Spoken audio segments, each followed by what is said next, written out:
fin de semana, Marco me dice, el pastor, que hable acerca con ustedes y pueda compartir alguna reflexión acerca de lo que han venido viendo durante todo este mes, hablando acerca de las figuras de Jesús en el Antiguo Testamento y cómo obviamente la Biblia es un compendio. Es extraordinario lo que significa la palabra de Dios y cómo entender que desde el libro de Génesis hasta el libro de Apocalipsis hay un hilo conductor. Y a pesar de que la Biblia fue escrita por diferentes escritores en diferentes culturas y momentos, la Biblia mantiene una coherencia absolutamente sistemática. Es extraordinario ver ese libro que usted tiene. Bueno, algunos los teníamos en físico y hoy otros los tienen en digital. Pero independientemente de eso, la palabra de Dios es un compendio absoluto que tiene solamente un objetivo. Desde Génesis a Apocalipsis, la palabra de Dios tiene solo un objetivo: que el establecimiento del reino de Dios en todas las áreas de la vida y de la sociedad. Es Dios que sigue insistiendo en su plan original de establecerse, repito, como Rey y Señor de todo lo que un día Él creó de manera perfecta. Y a la luz de esto, ustedes han venido hablando acerca de estos elementos. Y el pastor me pide que haga una reflexión acerca de Isaías capítulo 53, que debo admitir que es uno de mis capítulos favoritos de la Escritura. Isaías capítulo 53. Es uno de los capítulos que más se habla acerca de la obra redentora y expiatoria de Cristo Jesús nuestro Señor. Que por cierto, aunque a nivel de calendario y de acontecimiento real, Jesús no murió en Semana Santa o en estas fechas, lo bueno que podemos hoy celebrar es que hay una tumba vacía. No sean pascos, más fuerte. Hay una tumba vacía. Y es la resurrección de nuestro Señor y Salvador Jesucristo, ¿no? Y eso es lo más extraordinario y sobre eso vamos a descansar hoy. Así es que hoy voy a hablar acerca de algo que he titulado El amor que sufre, hacer algunas reflexiones y enseñanzas sobre el siervo sufriente en la vida de Jesús. Dije anteriormente que la Biblia es una Biblia, la Biblia y el Antiguo Testamento particularmente tiene muchas formas y figuras a través de las cuales nosotros vemos cómo Dios vino gestando y planeando el acontecimiento del Gólgota o del Calvario en la vida de Jesús. Hay que recordar y hay que ser muy objetivo con esto, cuando todas las cosas fueron creadas en el inicio, en Génesis capítulo 1, todo era, y capítulo 2, todo estaba creado de manera perfecta.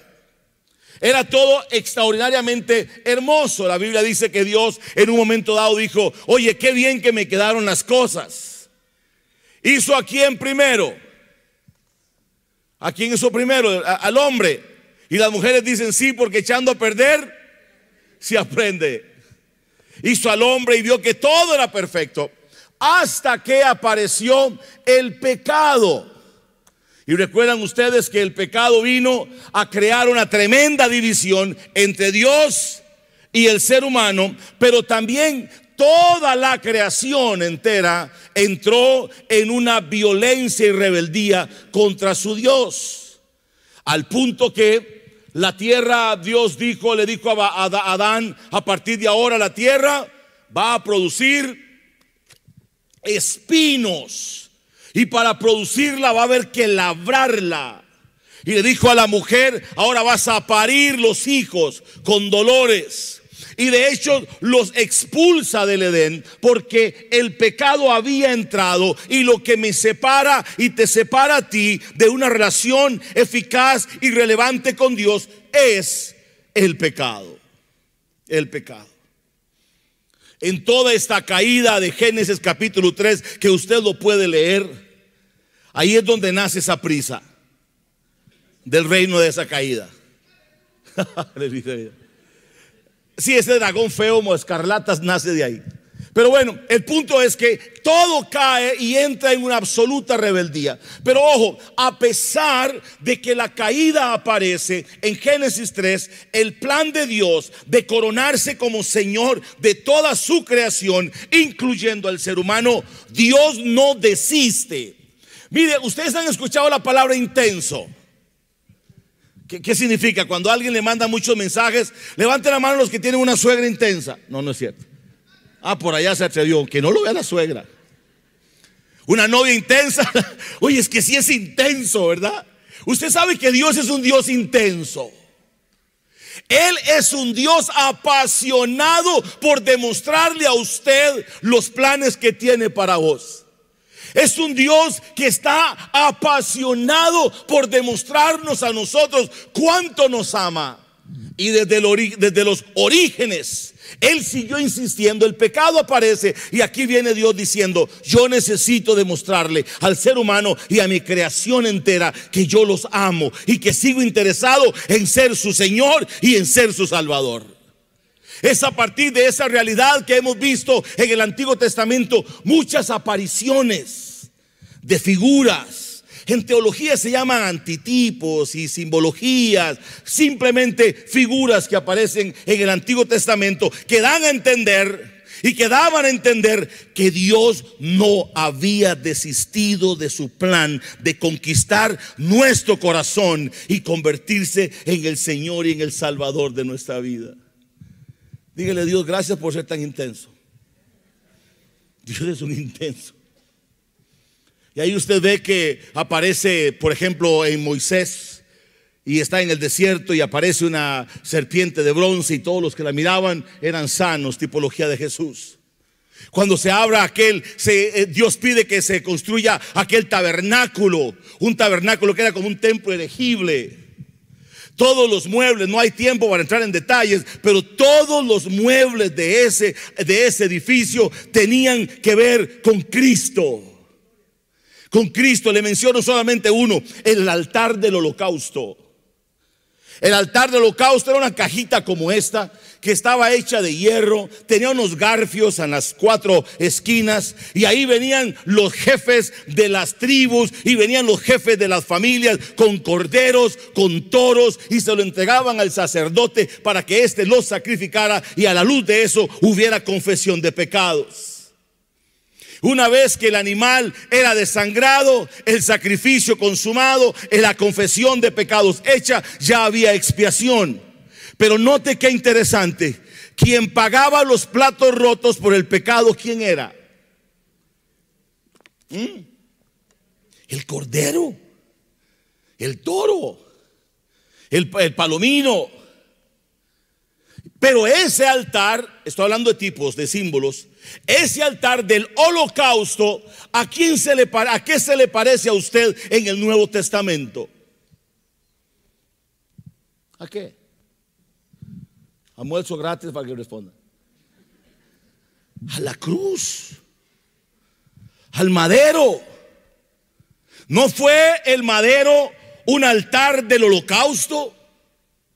¿No fue el madero y la cruz el altar donde el Cordero de Dios, que quitó el pecado del mundo, descansó y murió en esa cruz? Pero desde el Antiguo Testamento habían estos símbolos que decían que algo mejor iba a venir, porque Dios es un intenso. Dios sigue insistiendo. Y estos y otros símbolos en el Antiguo Testamento aparecen para decirnos a nosotros que Dios es un Dios que no desiste en su plan de coronarse una vez más, y voy a ser reiterativo en esto: coronarse como Señor y Salvador de nosotros y de todo lo que Él creó. Y aquí en medio del Antiguo Testamento aparece Isaías 53. ¿Saben ustedes que Isaías fue escrito por allá del siglo VIII antes de Cristo? Que fue dirigido al pueblo de Israel para que el pueblo de Israel se arrepintiera, pero también a la vez de que se arrepintiera tuvieran esperanza de que un Mesías les iba a redimir. ¿Saben ustedes que Isaías es uno de los profetas que más habla acerca del nacimiento de Jesús? En teología se llama, él es un profeta con orden mesiánico. Sus profecías tenían que ver con el Mesías. De ahí viene la palabra mesianismo, mesiánico, del Mesías. De hecho, él habla y él dice acerca de la virgen, porque una virgen dará luz a un hijo. ¿Y cómo se llamará? Admirable, consejero, príncipe de paz. Hablando acerca de Jesús. Y luego aparece Isaías 53, del cual vamos a leer solamente 4 versículos conmigo. Isaías 53, versículo 5. Yo le animo, por favor, a que usted lea este capítulo en casa. Mas él, hablando en mayúscula pronombre, mas él habla de Jesús. Herido fue por nuestras rebeliones. ¿Por quiénes? Por nuestras rebeliones. Molido por nuestros pecados. El castigo de nuestra paz fue sobre él. Y coma y dice, y por sus llagas. Y por sus llagas hemos sido nosotros curados.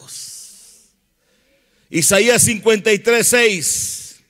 Todos nosotros, desde el Edén, de donde vengo partiendo esta conferencia, desde el Edén, todos nosotros nos descarriamos como ovejas. Cada cual se apartó por su camino, mas Jehová cargó el pecado de todos nosotros. Aleluya.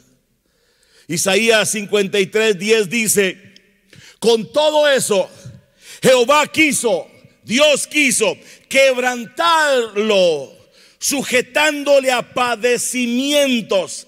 Esto está hablando acerca del sacrificio de Jesús.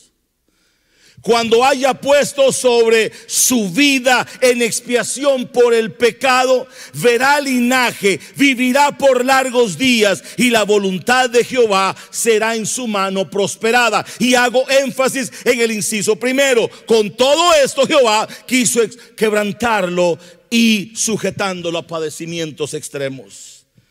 Y mi favorito de Isaías 53 es: verá el fruto de su aflicción y quedará satisfecho. Hablando de Jesús. Y verá el fruto de su aflicción y quedará satisfecho.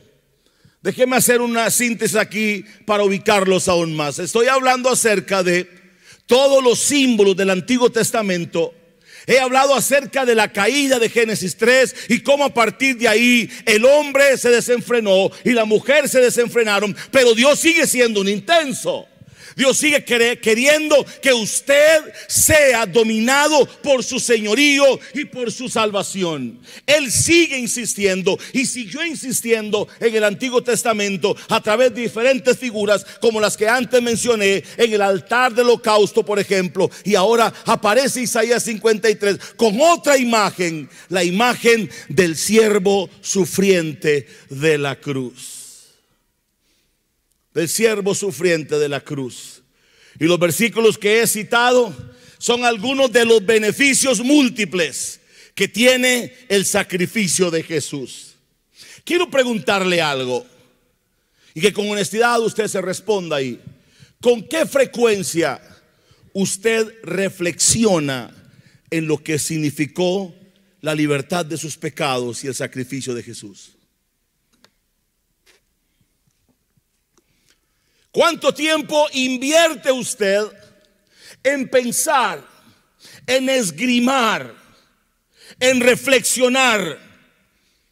¿Cuánto le costó a Jesús el perdón de sus pecados?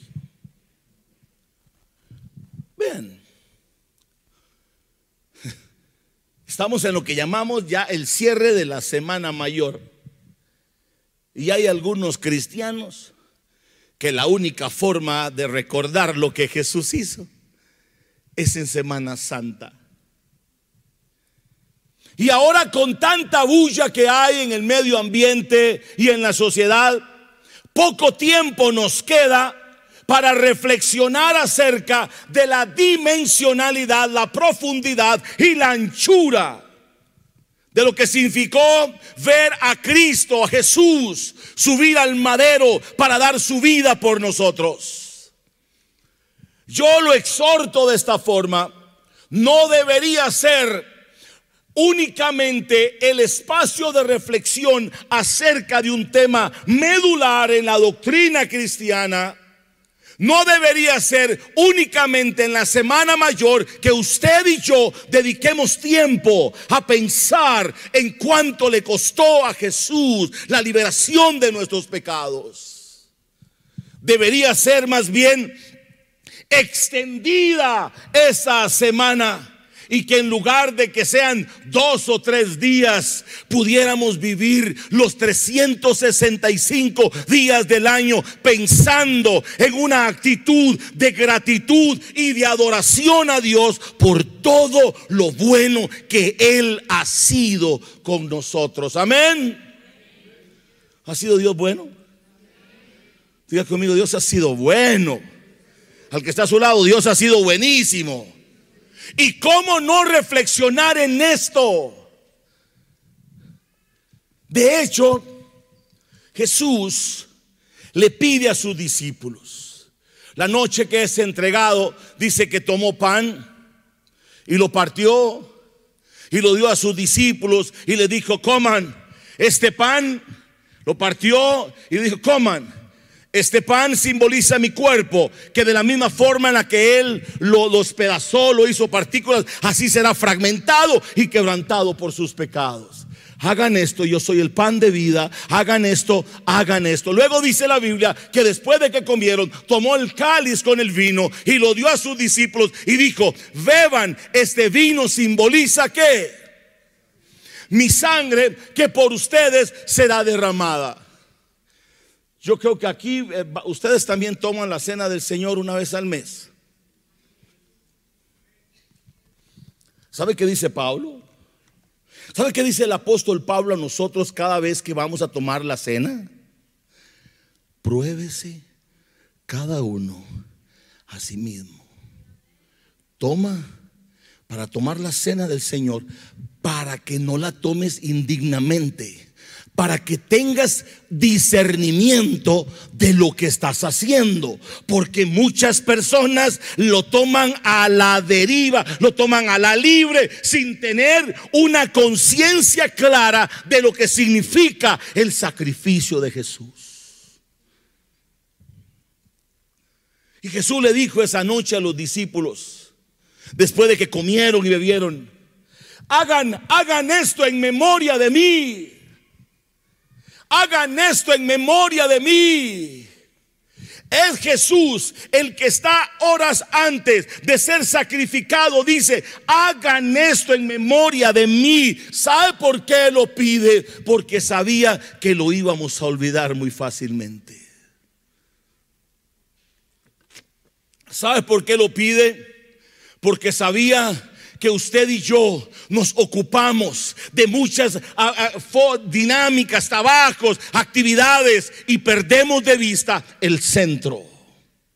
No se le olvide, hermano querido, que el centro es Cristo y su sacrificio en la cruz del Calvario. Todo lo demás es periférico. El centro es Cristo y su obra redentora, porque si no fuera por ella, usted no estaría aquí. Él dice: hagan esto en memoria de mí. Hagan esto en memoria de mí. Isaías 53 nos invita a recordar, y a continuación le voy a facilitar algunos principios y enseñanzas, algunas miradas acerca de Isaías 53 y lo que implica para nosotros hoy. Quiera Dios que la próxima vez que usted tome la cena del Señor, por cierto, creo que es el próximo domingo, cuando usted levante esa copa y ese trocito de pan, tenga el temor reverente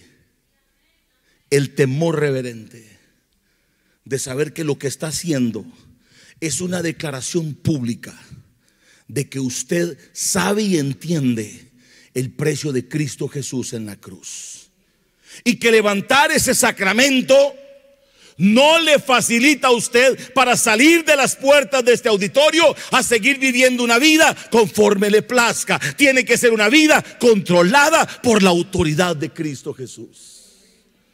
Amén. Yo sé que eso no es exhortativo, pero este es mi deber con la palabra. Pablo dice: porque por eso hay muchos enfermos y debilitados entre ustedes, porque toman la cena del Señor indignamente. Le dijo al pueblo, a la iglesia en Corinto, y espero que no pase aquí. Tenga claridad lo que costó la liberación de sus pecados. Isaías 53 nos habla acerca de la identidad y el sufrimiento del siervo llamado Jesús. Es un cordero expiatorio. Dije antes que estaba en el altar del holocausto donde traían el cordero. Ese cordero no podía tener ningún defecto. Era tan exigente Dios que no podía tener nada, ningún defecto. Puro, alta genética. Ni la pezuña deformada, ni una oreja deformada. Tenía que ser perfecto. Mas sin embargo, todos los sacrificios, los corderos, los toros, los palominos, todos los sacrificios que se dieron en el altar del holocausto nunca quitaron el pecado del corazón del ser humano. Nunca. Tenía que existir un cordero de absoluta perfección que no hiciera, atención con esto, que no hiciera el trabajo desde la epidermis, desde afuera, sino más bien que el cambio iniciara en el corazón y en la conciencia del ser humano. Entonces Jesús aparece en escena y dice un historiador que yo sigo y se lo recomiendo, se llama Josefo, y él, interpretando los libros originales, dice que en este pasaje en particular, dice que hubo una reunión. Es que Dios hace reuniones. Recuerde cuando hizo al hombre, ¿qué fue lo que dijo? ¿Por qué usa la palabra plural? Hagamos. Yo le enseño en Shalom que a la Biblia se le entra con pinzas y lupas, porque una palabra hace la diferencia en la interpretación de un versículo. Dijo: hagamos al hombre a nuestra imagen y semejanza, y usa el término nuestra, plural. Uso eso como ejemplo para llevarlo a este otro acontecimiento. Cuando ya los toros y ya los sacrificios no eran suficientes para salvar el pecado de la humanidad, hicieron una reunión. ¿Y ahora qué hacemos? Lo estoy parafaseando. ¿Y ahora qué hacemos? Y ahí levanta la mano Jesús y dijo: yo voy por él. Yo me ofrezco a mí mismo para ir y ser el cordero que muera en una cruz por la liberación del pecado de los que hoy en este domingo se sentaron aquí y están escuchándome atentamente. Aleluya. Y dice Juan capítulo 3 versículo 16: porque de tal manera amó. ¿Me ayudan? Lo rezamos todos. Porque de tal manera amó Dios al mundo, que envió a su único Hijo, para que todo aquel que en él crea no se pierda, mas tenga vida eterna. Aleluya. Este que habla Isaías 53, este es el Cordero de Dios, perfecto, absolutamente perfecto, que está subiendo al madero, al altar del holocausto, a una cruz en donde, y voy a sonar muy grotesca esta palabra, pero tengo que ser totalmente literal, está subiendo a una cruz para morir como un maldito. Y no se me escandalice, eso dice el original. Morir en una cruz era para malditos. Y en otras palabras, Jesús se hizo maldito por nuestros pecados. Porque dice Isaías 53 que Él tomó el pecado suyo, lo hizo de Él, tomó nuestros pecados, los cargó en Él y subió al madero como un cordero de Dios para quitar el pecado del mundo. Aleluya. Él es el Cordero de Dios que quita el pecado del mundo. Y bendito sea Dios por ese acontecimiento glorioso. El siervo sufriente, el Cordero que se hizo pecado. Esta frase, la frase categórica que muchos hablamos y reflexionamos de ella. Cuando Jesús está en la cruz, levanta su mirada y dice: Padre, ¿qué dijo? ¿Por qué me has desamparado? ¿Sabe qué significa teológicamente eso? Que en ese momento, recuerde lo que les expliqué antes, lo que separa al hombre de Dios es el pecado. Cuando Jesús dice: Padre, ¿por qué me has desamparado? Es ahí, justamente ahí, en donde el peso del pecado está cayendo sobre él y su Padre lo separa, porque no puede concebir con el pecado. A ver, es un padre que abandona a su hijo en la cruz, porque este hijo asumió tu pecado y tu culpa. Y cuando está vertiendo su sangre y él dice: consumado es, y entrega su espíritu, todo está acabado, el sacrificio está hecho. Ahora bien, puede dejar la segunda parte para un ratito. ¿Sabe qué pasa con este sacrificio? Isaías 53 lo coloca a Jesús, el Cordero de Dios, como la única fuente de salvación. Y en esto quiero ser muy directo, vida abundante del sur. Usted tiene que perfilar y ubicar de quién depende su salvación. ¿De quién depende su salvación? ¿Depende del saludo del pastor? ¿Depende de la iglesia? ¿Depende de si me toman en cuenta o no? ¿Depende de las pruebas que tengo o de las alegrías? No. Isaías 53 es una reflexión bíblica, es una invitación a poner la mirada en Jesús, el autor y consumador de nuestra fe y de nuestra salvación.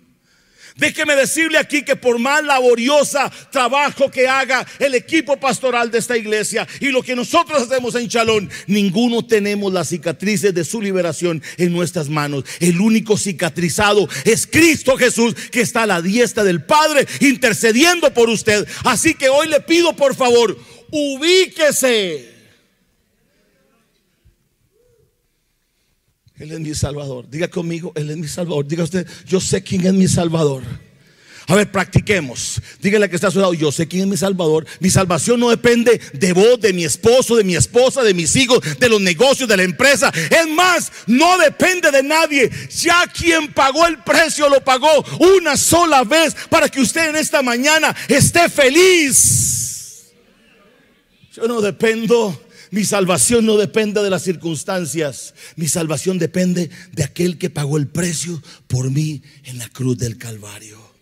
Porque hoy hay gente que lamentablemente es ambivalente en su fe. Cambian como las olas del mar.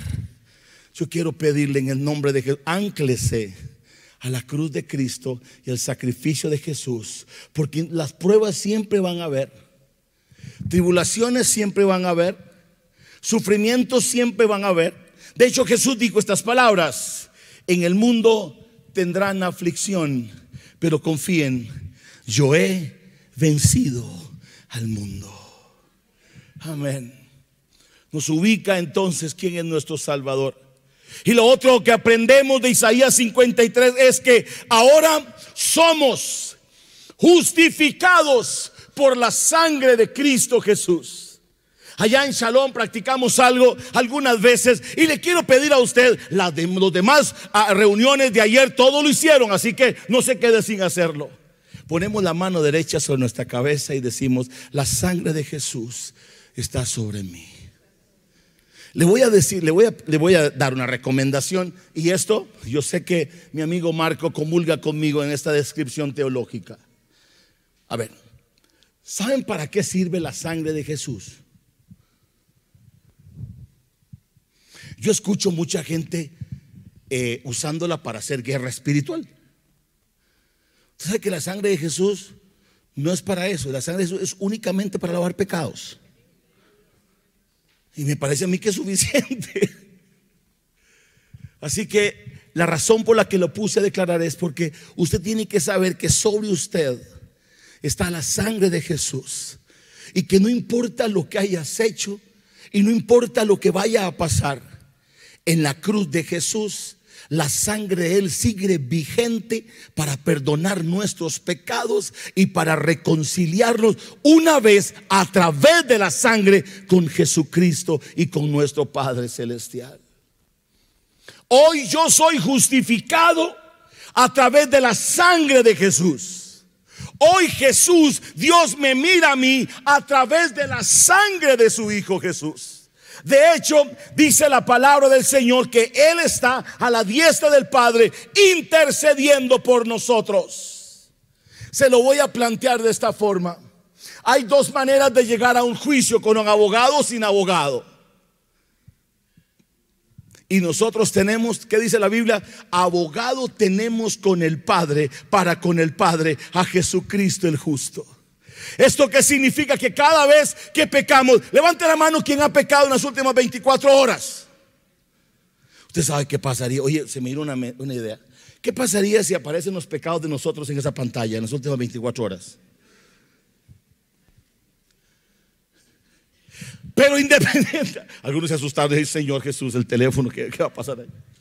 Mire, independientemente de eso, ¿sabe qué pasa? Que cuando usted y yo pecamos, nuestro pecado nos aleja de Él.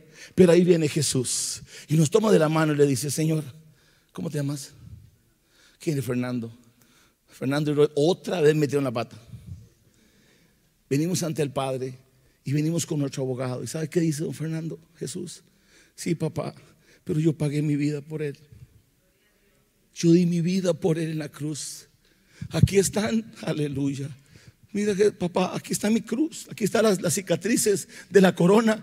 Aquí está mi costado, aquí están mis manos. Yo llevo esculpida, dice la Biblia. En él están esculpidas la liberación de nuestros pecados. Él es el cicatrizado del amor, el que permitió que las cicatrices quedaran impregnadas en su cuerpo para justificarnos delante de su Padre. Así que la próxima vez, y esto no es una licencia para pecar, pero la próxima vez que peques, recuerda que tienes un abogado ante el Padre, a Jesucristo, el Cordero de Dios, que quita el pecado del mundo. Y uno de los acontecimientos más gloriosos es, dice la Biblia, antes de que Jesús muriera, toda la gente que quería accesar a Dios no podía hacerlo. Y ustedes lo saben, había una cortina enorme que separaba al pueblo de la presencia de Dios. Se los voy a poner aquí, como que aquí existiera un telón enorme. Y por supuesto el único santo soy yo por ser liguista, porque cómo hemos sufrido. Entonces el único que podía tener acceso a Dios, ¿quién era? Yo, el sacerdote. ¿Por qué? Porque así era. Todo el resto del pueblo tenían que estar en los corredores, en los atrios. Nadie podía entrar al lugar santo. Nadie. Pero dice la Biblia, Mateo 26:50, dice que cuando Jesús muere, el velo, esa cortina. Y vea qué interesante esto. Por eso le animo, lea la Biblia con lupa y con pinzas. Dice que el velo se rasgó. Y todo el mundo dice amén. Pero ¿de dónde? ¿Cómo empezó a rasgarse? ¿De dónde para dónde? Se rasgó desde arriba para abajo. ¿Sabe qué significa? De Dios para la tierra. Cuando Jesús muere y su sangre queda ahí, el Padre dice: este era el Cordero especial que va a quitar y va a reconciliar a mi creación conmigo. Ya no hay necesidad que solamente uno se pare en mi presencia. Es tan grato, es tan magnífico el sacrificio de mi hijo que ahora yo decido, dice Dios, abrir el velo de mi presencia para abajo, y ahora todo el que quiera, donde quiera, cuando quiera, como quiera, puede entrar a la presencia de Dios para orar, para adorar, para cantar, para celebrar, para escuchar su voz. Oye, digan algo. Y ahora tengo acceso libre a la presencia de mi eterno Señor. Cuando antes no podía, ahora yo puedo. Por eso la próxima vez que venga el culto acá, usted tiene que cantar diferente y adorar diferente, porque ahora tienes el poder y el derecho, la herencia de adorarlo a Él con toda libertad. Aleluya. Y termino con esto. También Isaías 53 nos anuncia la victoria de Cristo sobre el reino de las tinieblas.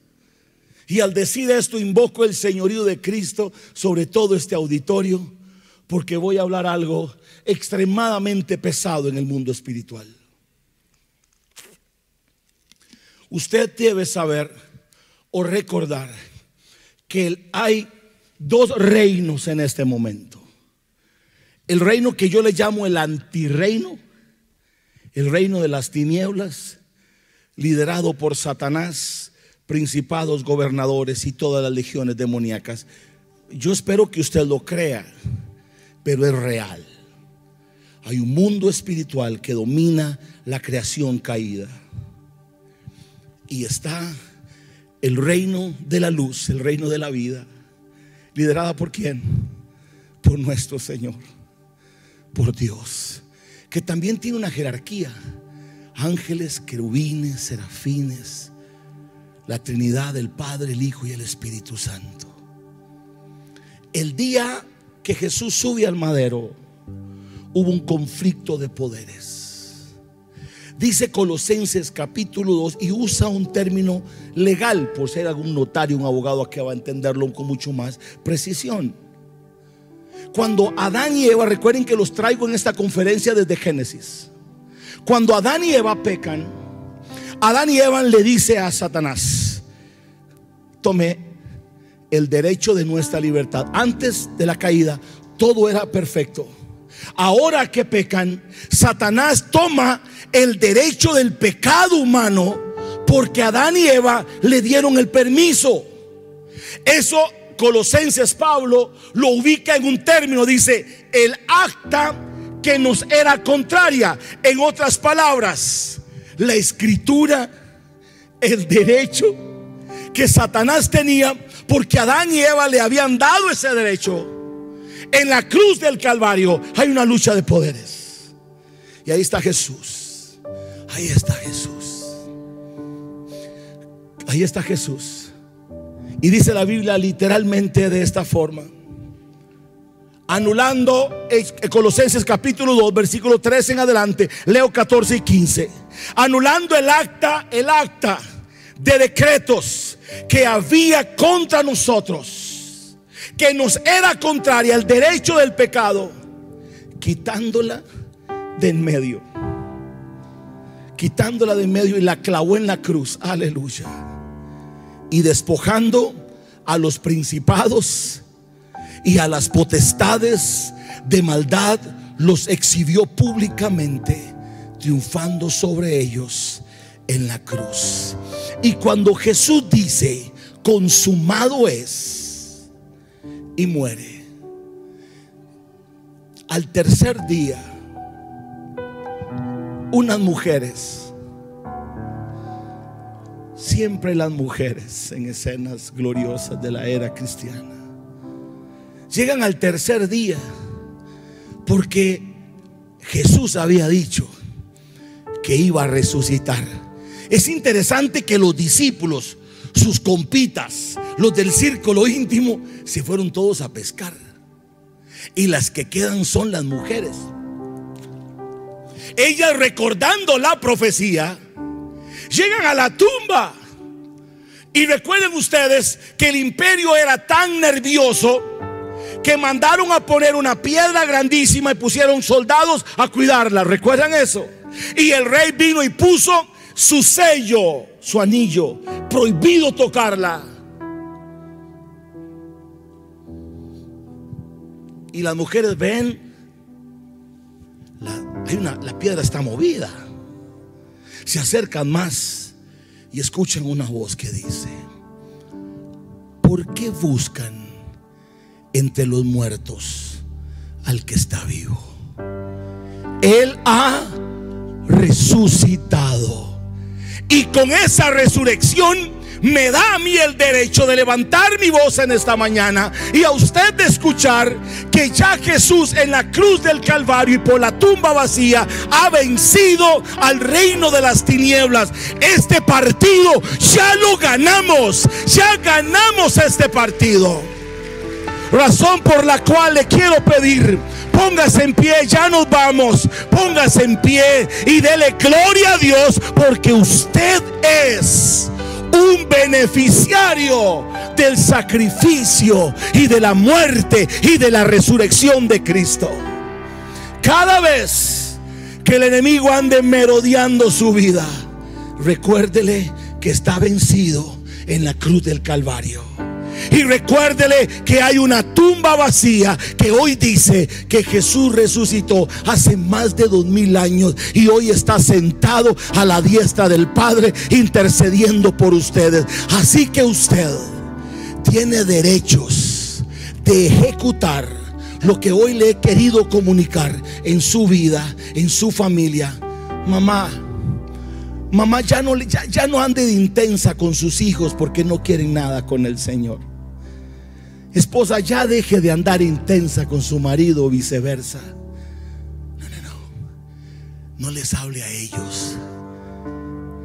Háblele al reino de las tinieblas y recuérdele que su familia le pertenece a Jesús, que su esposo le pertenece a Jesús, que su esposa le pertenece a Jesús, que su negocio le pertenece a Jesús, que esta iglesia le pertenece a Jesús y que Él es el centro de nuestra salvación. Y mi salvación está sólida porque la tumba está vacía. Padre, gracias por esta mañana. Gracias por permitirme levantar la voz en esta mañana. Lo primero que quiero decirte, y alguien más conmigo quizás: perdóname por las veces que pierdo de vista lo que significó la muerte.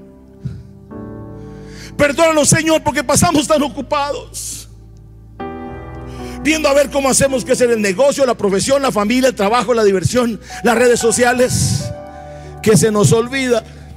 Y muchas veces, Señor, venimos aquí, tomamos la cena indignamente, porque lo único que hacemos es tomar la copita y el pan y tragarla sin pensar en todo lo que usted hizo por mí.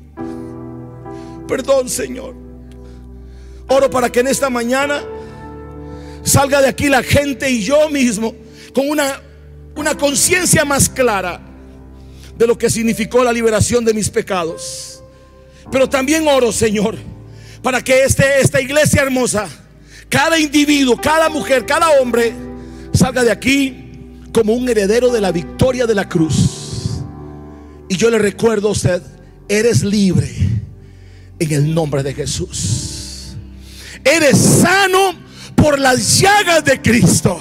Eres perdonado por la sangre de Cristo. Eres bendecido por la victoria de la cruz. Y ya para irnos, levante conmigo la mano y dígale: Señor, gracias por todo lo que hiciste por mí. Si en esta mañana hay alguien que no está seguro de su salvación, que está caminando lejos de Jesús, yo le pido que ahí donde está le diga: Señor, perdona mis pecados. Sí, dígale: Señor, yo reconozco que he pecado, pero hoy yo te confieso como mi Señor y mi Salvador personal. Lávame con tu sangre, lávame con tu sangre. Y a partir de ahora, guía mi vida. Sé mi Señor y mi Salvador. En Cristo Jesús, Señor nuestro. Amén. Amén. Amén.